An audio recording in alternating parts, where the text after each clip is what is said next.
আসসালামু আলাইকুম রহমতুল্লাহ। Hello viewers, কেমন আছেন সবাই? আশা করি যে যেখানে আছেন আল্লাহর রহমতে ভালো আছেন। তো ভিউয়ার্স, আমি আজকে আপনাদের জন্য যে ভিডিওটি নিয়ে আসলাম সেটা হলো, আমার স্ক্রিনে আপনারা একটা ছবি দেখতে পাচ্ছেন। এই ছবিটা দেখা যায় যে অনেকটা কালো, ফর্সা না তেমন একটা।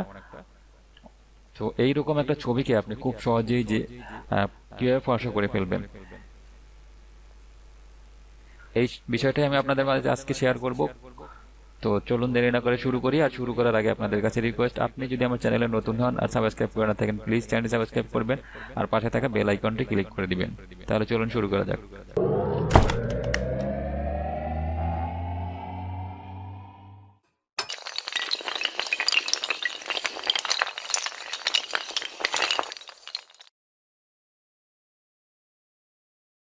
ওকে ভিউয়ার্স, এরকম একটা ছবিকে আমরা সাধারণত কয়েকটা ভাবে ফর্সা করতে পারি। আমি সবগুলা সিস্টেমে আপনাদেরকে দেখাবো, তবে সর্বশেষ আমি যে সবচেয়ে ভালো যে সিস্টেমটা সেটা আপনাদের দেখাবো। তো প্রথমেই আমরা যেভাবে এটাকে ফর্সা করতে পারি সেটা হলো, তো প্রথমে আমরা হলো কার্ভাস টুল ব্যবহার করে এটাকে ফর্সা করতে পারি। তো আমি আপনাদের একটু দেখাই। তো সেজন্য আপনাদের কিবোর্ডের কন্ট্রোল এম যদি চাপেন তাহলে হবে, অথবা আপনারা এই যে ইমেজ অপশনে গিয়ে অ্যাডজাস্টমেন্ট, এখানে গিয়ে দেখবেন যে কার্ভাস, এখানে ক্লিক করবেন। এখানে ক্লিক করার পরে আমরা দেখিয়ে থাকে কার্ভাস টুলের মাধ্যমে কতটা ফর্সা করা যায়। তো ওটা যদি আমরা একটু বাড়িয়ে দেই, দেখেন এটাও ফর্সা হয়, কিন্তু দেখা যায়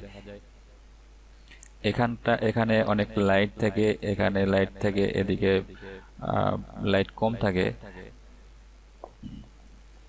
এই জায়গাটা অনেক বেশি লাইট হয়ে যাবে, এখানে অনেক বেশি লাইট হয়ে যায়।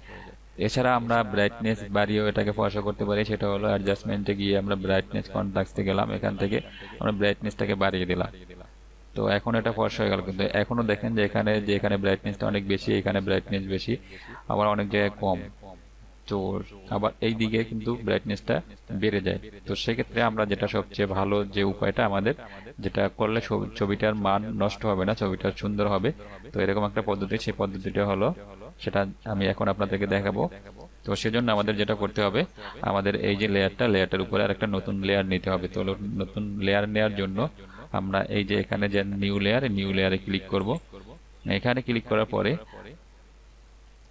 এরপরে দেখেন আমাদের যে এখানে যে কালারটা, নিচে হলো সাদা, উপরে হলো কালো, এই কালারটা আপনি আপনার ফটোশপে, এই কালারটা আপনি ফটোশপে আপনার সিলেক্ট করে দিবেন। তো তারপরে হলো আপনি যেটা করবেন, উপরে কালো রাখবেন, নিচে সাদা রাখবেন। তো তারপরে আপনি কিবোর্ডের কন্ট্রোল দিয়ে ব্যাক স্পেস চাপবেন। তো ব্যাক স্পেস চাপার পরে এটা কিন্তু সম্পূর্ণ সাদা হয়ে গেল। সাদা হয়ে যাওয়ার পরে আমরা যেটা করব, আমাদের যে এই লেয়ারটায় আমরা মাস্ক করব। তো মাস্ক করার জন্য যেটা করতে হবে সেটা হলো, আপনি কিবোর্ডের কন্ট্রোল চেপে ধরে এই যে এখানে মাস্ক, এই মাস্কের উপরে ক্লিক করবেন। সরি, কিবোর্ডের অল্টার চেপে আপনি এই মাস্কের উপরে ক্লিক করবেন। তো এখন দেখেন আমার এখানে মাস্কের এখানে কালো হয়ে গেছে। তো আমাদের যেটা করতে হবে এখন,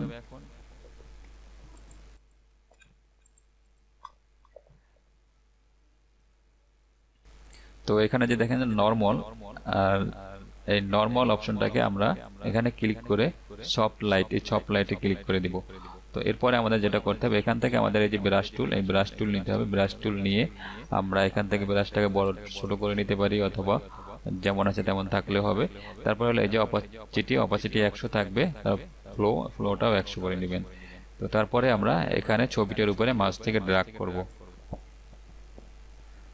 ওকে, আমরা এভাবে মাছটাকে ড্রাগ করব যে ফেজের উপরে ড্রাগ করলে পরে সম্পূর্ণ ফেজটা কিন্তু দেখতে পাচ্ছেন যে কিভাবে ফর্সা হয়ে যাচ্ছে, আর কালারটা কিন্তু সব জায়গায় ঠিক থাকবে।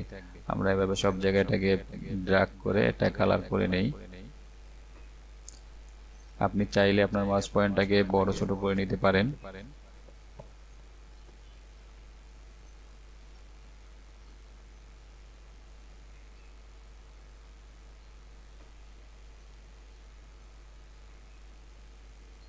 আপনি এটা যখন করবেন তখন একটু খেয়াল রাখবেন, আপনি আশেপাশে যদি চুলের মধ্যে যদি ঢুকে যায় তাহলে কিন্তু আপনি ছবিটা, ওই জায়গাটা ফর্সা হয়ে যাবে, সাদা হয়ে যাবে। তো সেদিকে একটু খেয়াল রাখতে হবে। আপনি অনেক সময় আপনার এটাকে ছোট বড় করে নেবেন। আপনার ছবিটার যদি ভিতরে ভিতরে কোথাও কাজ করতে হয়, সেক্ষেত্রে আপনি এটাকে ছোট বড় করে নিতে পারেন। ওকে, দেখেন ছবিটার সব জায়গায় কিন্তু সমানভাবেই ফর্সা হয়ে গেছে, কোথাও কম বেশি নেই। তো আমরা যদি অন্য কোনোভাবে এটাকে ফর্সা করতে যাই, সেক্ষেত্রে কিন্তু আমাদের ছবিটার সব জায়গায় সমানভাবে ফর্সা হবে না। তো ভিউয়ার্স, এই ছিল আমার আজকের ভিডিও। আশা করি ভিডিওটি আপনাদের ভালো লেগেছে। আর যদি ভালো লেগে থাকে তাহলে অবশ্যই একটি লাইক দিবেন, কমেন্ট করবেন, আর কষ্ট করে শেয়ার করে দিবেন। সবাই ভালো থাকবেন, সুস্থ থাকবেন। আজকের মধ্যে বিদায় নিচ্ছি। আল্লাহ হাফেজ।